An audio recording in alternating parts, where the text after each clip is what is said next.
Castle Peak is the highest mountain in the Elk Range and also its southernmost 14er. The range was named for the herds of elk that inhabit the region and was first documented by the Hayden and Wheeler surveys in 1873 and 1874. In stark contrast to the high, smooth giants that characterize the neighboring Saguache Range to the east and southeast, the Elks, which in addition to Castle include the likes of Capitol Peak and the Maroon Bells, are known for their abrupt, jagged, often brightly hued and striated composition.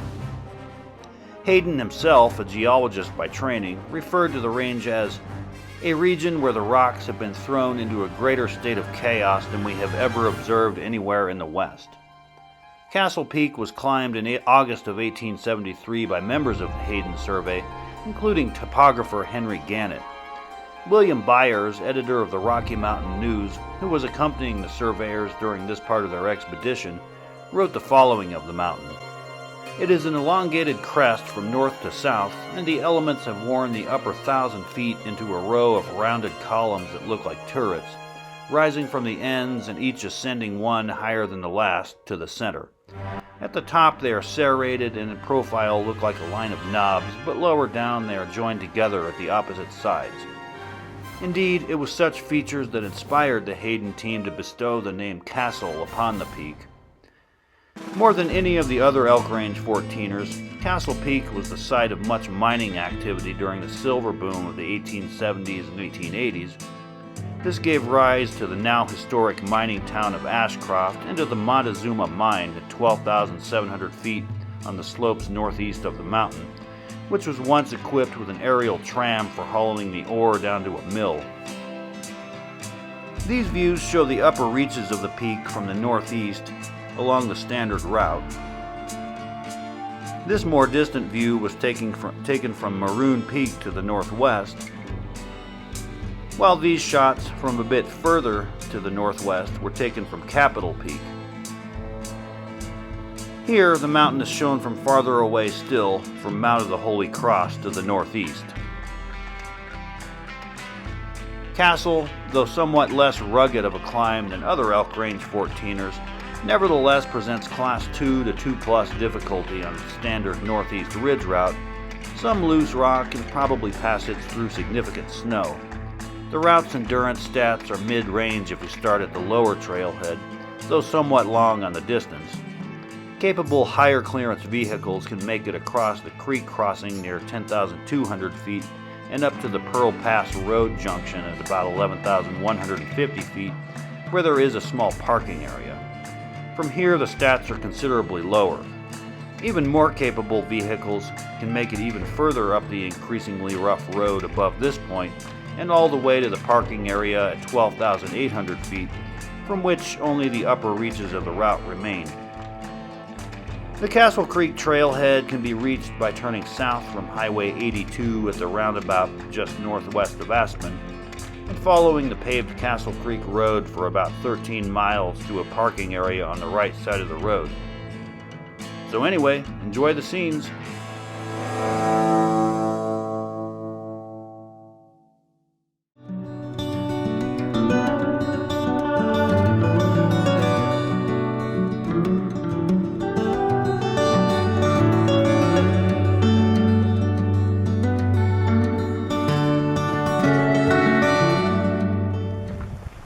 It's about 6:15 a.m. here on Thursday, August 31st, 2023. Just left the Castle Creek trailhead and I've started on foot on Forest Road 102, which leads from here at about 9,800 feet all the way up to about 12,800.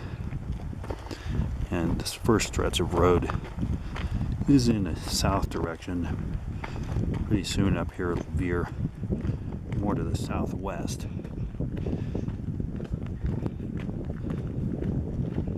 And still heading up this initial stretch of road. On my way up today to try to climb Castle Peak. And it's supposed to be a pretty nice day today, so the prospects of that seem good. Should be a pretty neat day.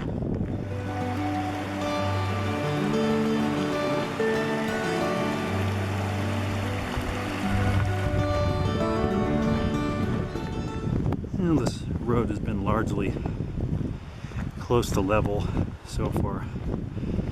Now it's starting to pick up some elevation, as you can see.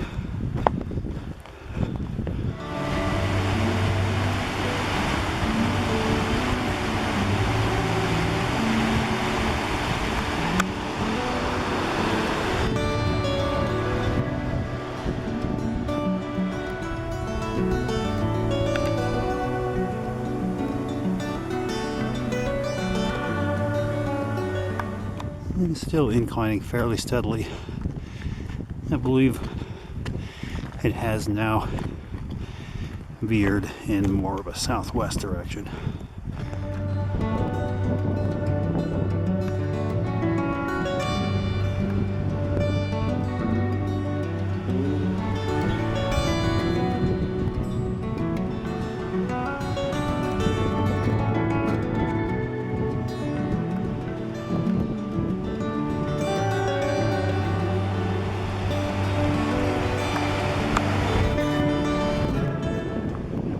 Now to this crossing.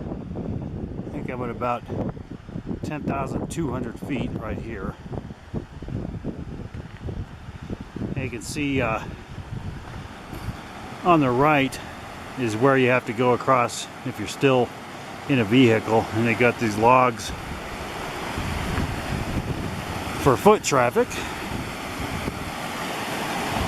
Seem like pretty stable logs.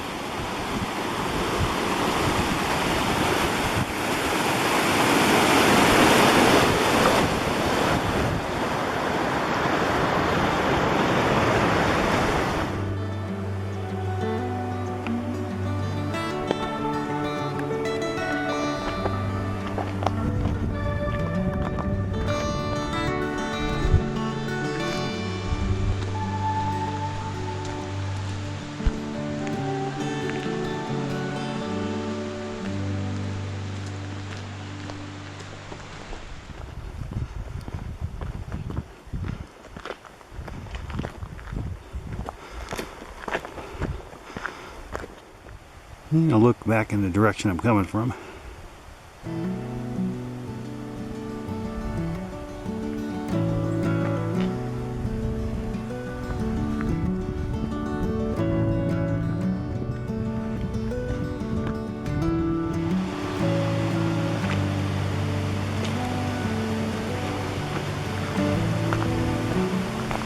Well, I'm emerging into some sunlight here.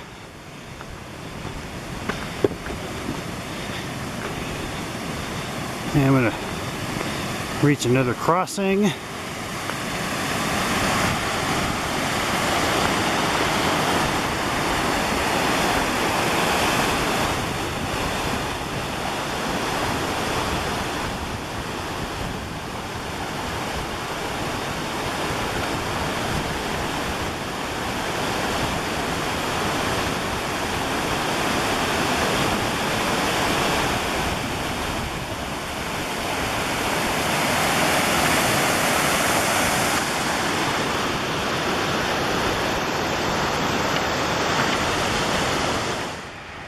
And the road's getting pretty rough. Reach this switchback here.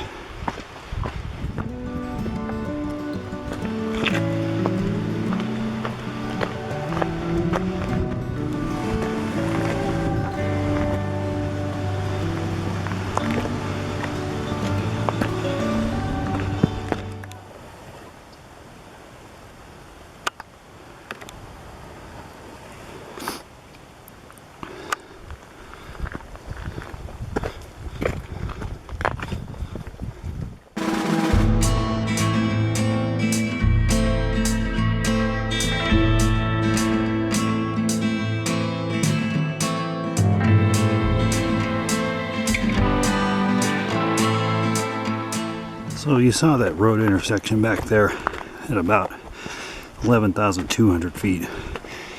To go up to the peaks, you don't want to take the Pearl Pass Road. Stay to the right and stay on Road 102, which I believe now is veering in a more northwest direction, and will be for quite a while. And as you can see, things are starting to open up for good. Yeah, looks like one kind of last little stretch of woods here.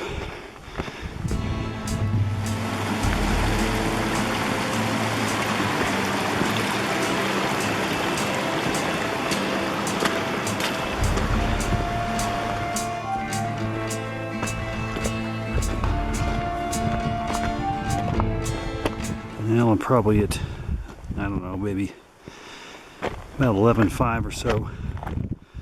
Still going up this fairly steeply ascending long road. And I believe you can see up there towards the lower basin, Montezuma Basin. That's looking up towards that, and the road ends somewhere up in there at about 12.8, so I've still got a long ways to go on this road.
Still continuing to ascend and wind my way up this quite rocky road on my way up to the lower basin.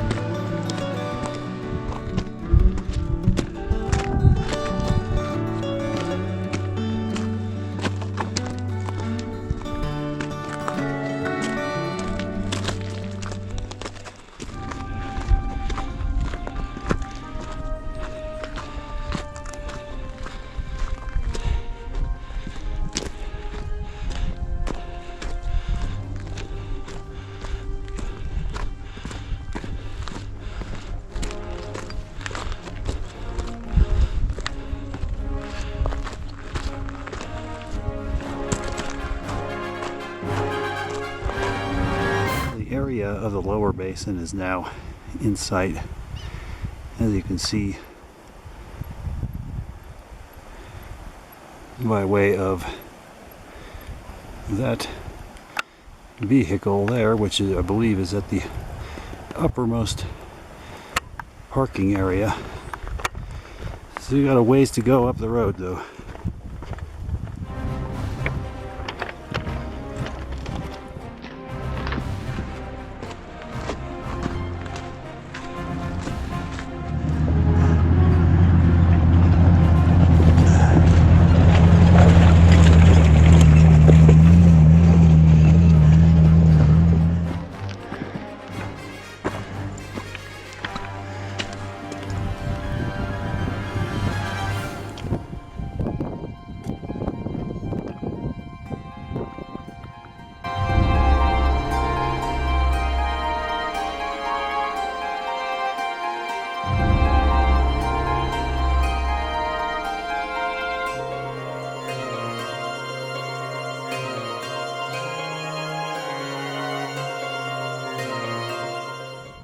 So, from the upper parking area, you find this path to the right and follow it.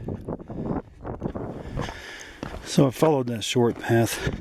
I got to the upper parking area at about 8:20 a.m. So it took me about a little over 2 hours, just over 2 hours, to gain the first 3,000 vertical feet.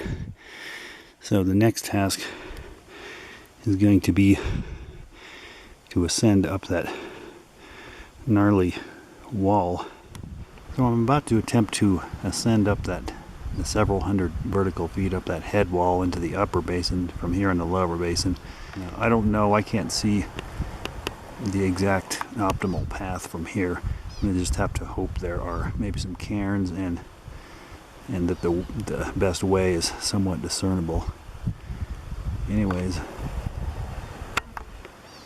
yeah, go ahead and tackle that. So up here above the parking lot, you want to stay to the right of the water and continue along this dirt path right here over towards the head wall. I made my way across that talus and above this snowbank. I'm going to try to continue to skirt my way around it. I might have to just try to walk across it here in a minute. And it's actually not bad.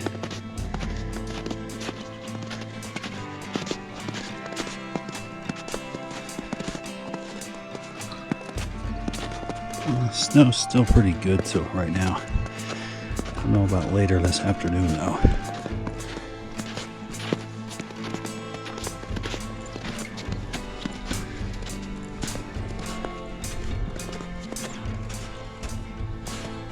I'm done with that snowbank now.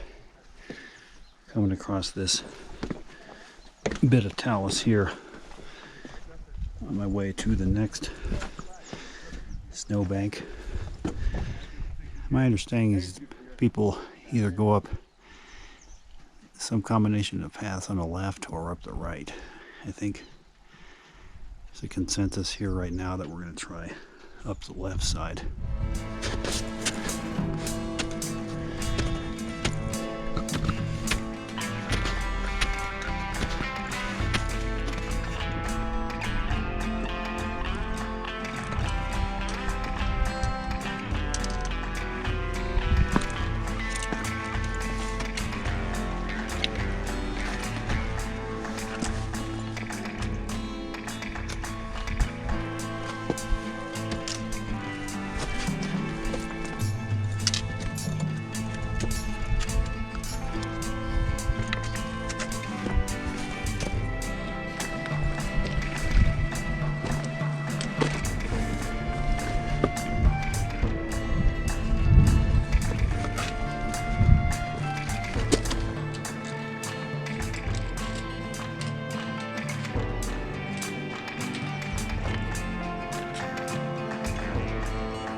Yeah, it's definitely getting looser up here.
ridges with some loose gravel on them.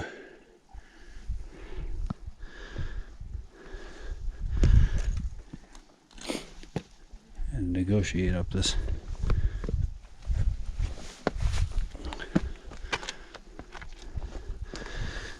interesting little area here. A little to the right of the rugged ridge or crest here.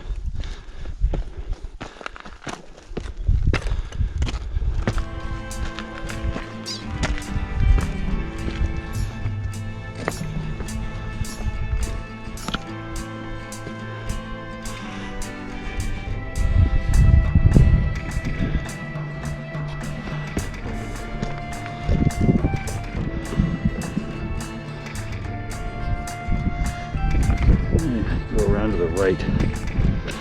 These difficulties.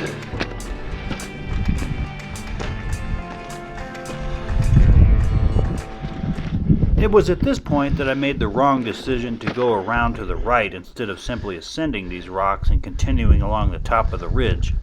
As you can see, I was led into more and more precarious and loose terrain. Although this non-optimal path was cairned in places, it goes to show that we shouldn't always just blindly follow the markers. Well, looks to me like the right side here.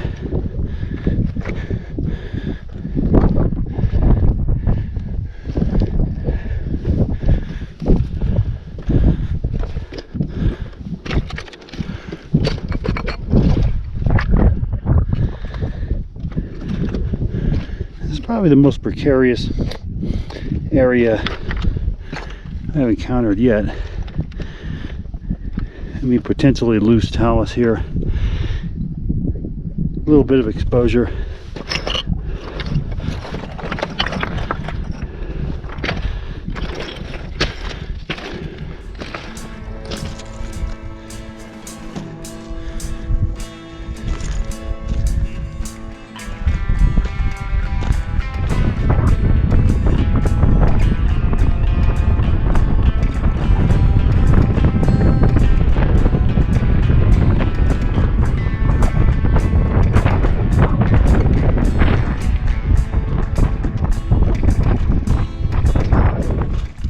It was near this area that I decided this couldn't be the right way and found a way back up higher, which involved going up steep, loose, probably class 3 rock.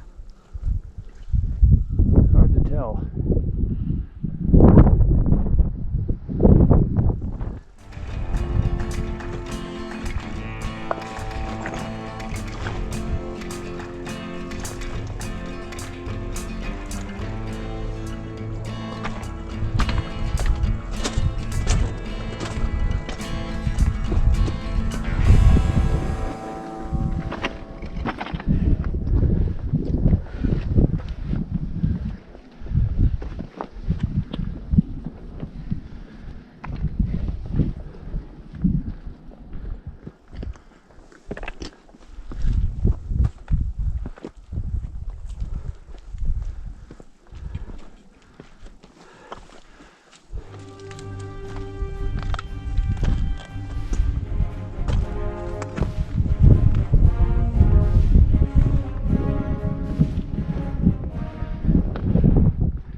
So right here, once again I made the mistake of dropping down to the right of the ridge where the optimal route stays more on its crest, and once more I became entangled in nasty terrain. Continue on down this precarious looseness around that rock.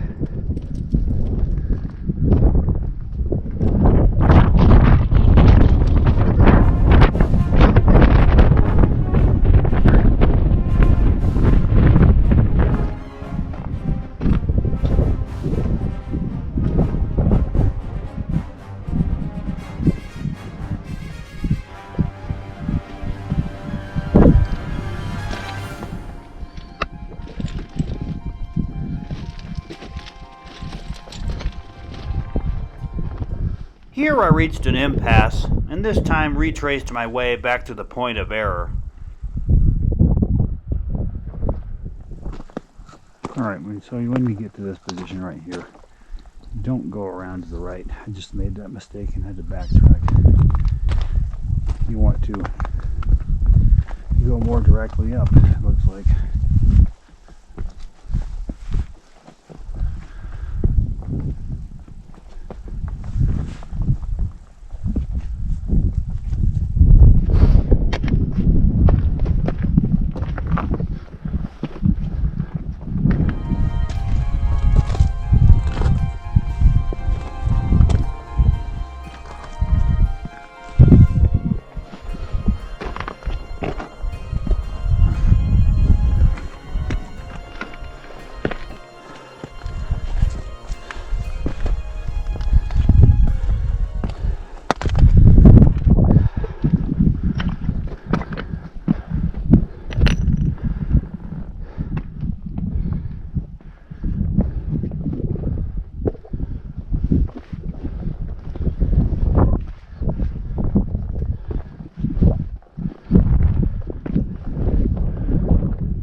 From this point, you climb down a bit before commencing the final pitch, which is pretty loose and stays on or near the ridge crest most of the way.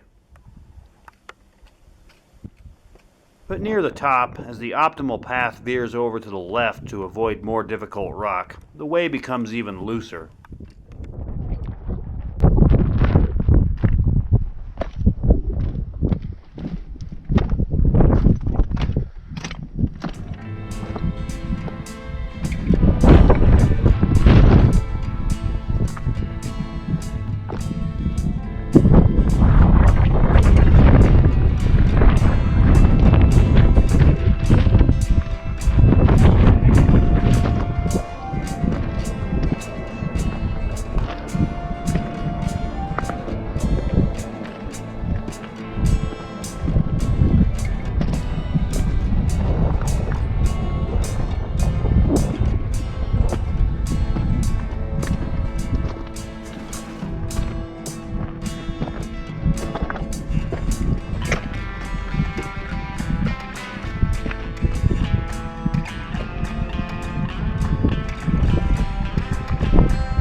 Alright, starting the descent down Castle Peak.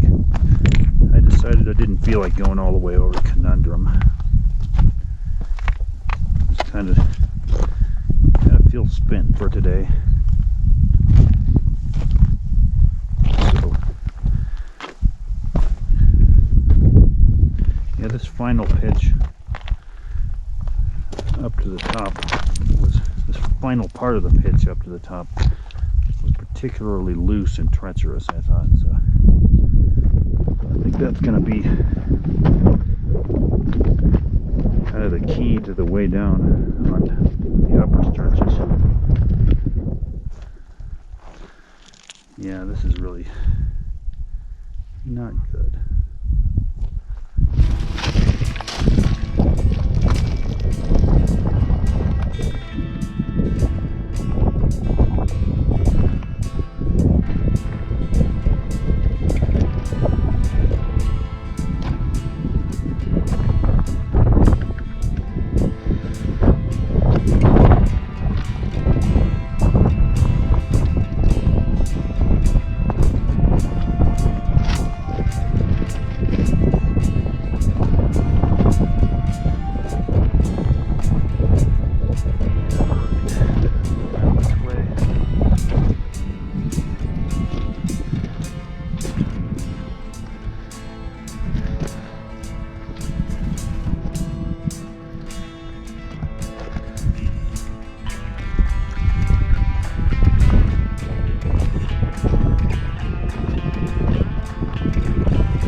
So now I'm coming back down the head wall here.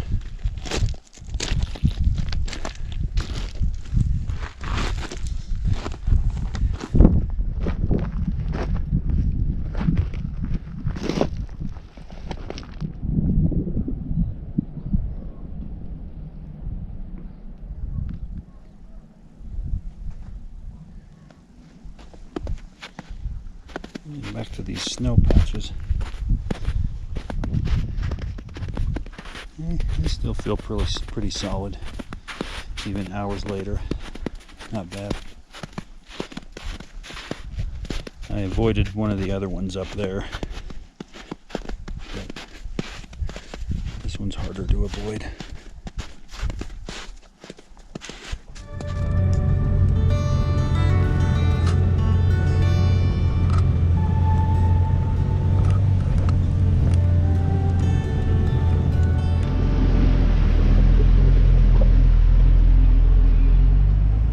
So it took me, I think, just over 5 hours to reach the top of Castle Peak from the lower trailhead, by the time you factor in the fumblings of documentation, conversing, as well as the foul-ups I committed.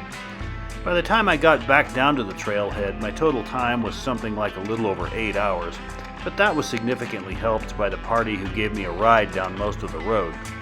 Originally, I had planned on making the traverse over to Conundrum, but I just wasn't feeling it, so that one will have to wait for another trip and another video. I was happy to at least make it up Castle though, since this actually wasn't the first time I had tried to make it up this mountain. I found that the most challenging stretches of this route had to do with route finding. In particular, the path on the Headwall will vary with the amount of snow present, which on this occasion was considerably less than during much of the summer. And on the upper ridge stretch between about 13,800 and 14,000, as you saw, it's easy to get off route by deviating too far from the ridge, so do be mindful in this area. Also, parts of the route are quite loose, especially on the uppermost stretches just below the summit. I would say that overall, the difficulties of climbing this peak are perhaps a bit understated in the literature.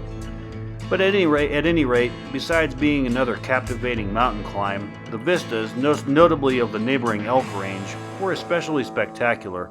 Anyway, see you on the next mountain.